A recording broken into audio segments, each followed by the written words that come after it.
इस बार की चार धाम यात्रा स्थानीय व्यापारियों समेत घोड़ा, खच्चर, डंडी, कंडी वालों के लिए सौगात तो लाई ही है, वहीं महिला समूहों के लिए भी केदारनाथ यात्रा चेहरे खिलाने वाली थी। महिला समूह ने यात्रा के दौरान करीब 48 लाख रुपए का कारोबार किया। अकेले प्रसाद से करीब 44 लाख का व्यवसाय हुआ है। 100 से ज्यादा महिलाओं को रोजगार मिल पाया है। देखिए इस पर खास रिपोर्ट। केदारनाथ धाम यात्रा ने जिले को दी कई सौगात। 15,63,000 से ज्यादा यात्रियों ने किए बाबा के दर्शन। महिला समूहों के व्यवसाय को मिली नई ऊंचाइयां। महिला समूहों ने किया करीब 48 लाख रुपए का व्यापार।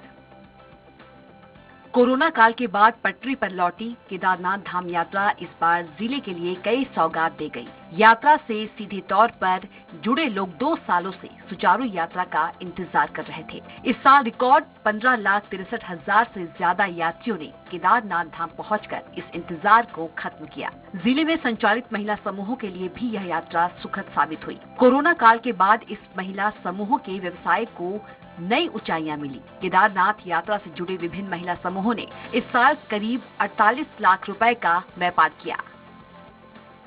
प्रधानमंत्री नरेंद्र मोदी की आत्मनिर्भरता और स्वरोजगार का मंत्र अपनाकर दूसरों को रोजगार देने की अपील से प्रभावित जिले की महिलाएं सीधे तौर पर केदारनाथ यात्रा में अपना योगदान दे रही हैं।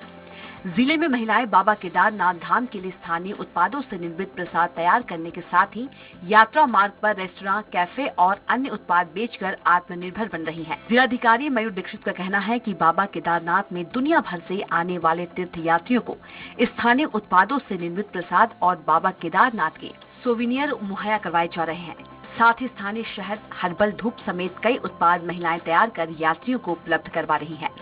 इसके अलावा स्थानीय खाद्य पदार्थ को उपलब्ध करवाने के लिए सरस रेस्तरां और हिलांस कैफे भी संचालित हो रहे हैं। करीब 20 महिला समूहों से जुड़ी महिलाएं यात्रा में योगदान देकर आत्मनिर्भरता की ओर सशक्त कदम बढ़ा रही हैं। प्रशासन भी अलग अलग योजनाओं के जरिए महिलाओं को स्वरोजगार से जोड़ने की कोशिश कर रहा है।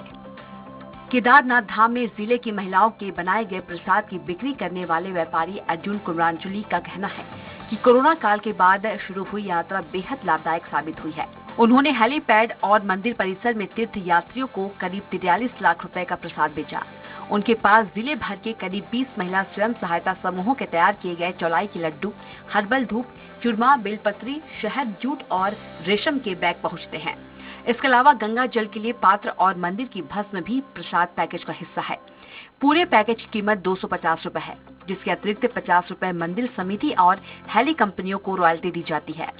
उधर NRLM के ब्लॉक समन्वयक सतीश शकलानी का कहना है कि देवीधार उन्नति क्लस्टर ने पूरी यात्रा के दौरान ऑनलाइन और ऑफलाइन प्रसाद बेचकर करीब 42,000 रुपए का कारोबार किया।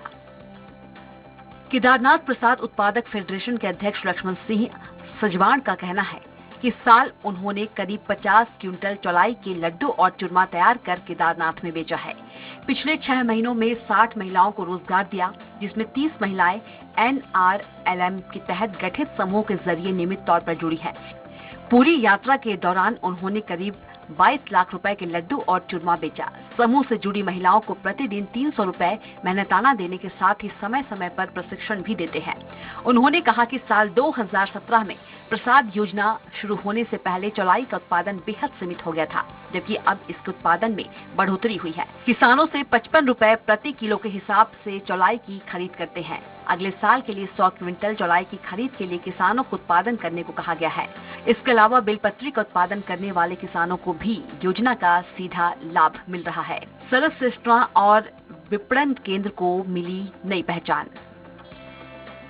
केदारनाथ यात्रा मार्ग के अगस्त्य मुनि में जिला प्रशासन ने NRLM के जरिए बने महिला समूहों की मदद से सरस रेस्टोरेंट और विपणन केंद्र की शुरुआत इसी यात्रा के दौरान सरस रेस्टोरेंट संचालित कर रही महादेव स्वयं सहायता समूह की अध्यक्ष पूनम देवी ने खुशी जताते हुए कहा कि पहली ही यात्रा के दौरान उन्होंने करीब 4 लाख रुपए का व्यवसाय किया। सरस रेस्टोरेंट से 8 लोगों को नियमित रोजगार मिला।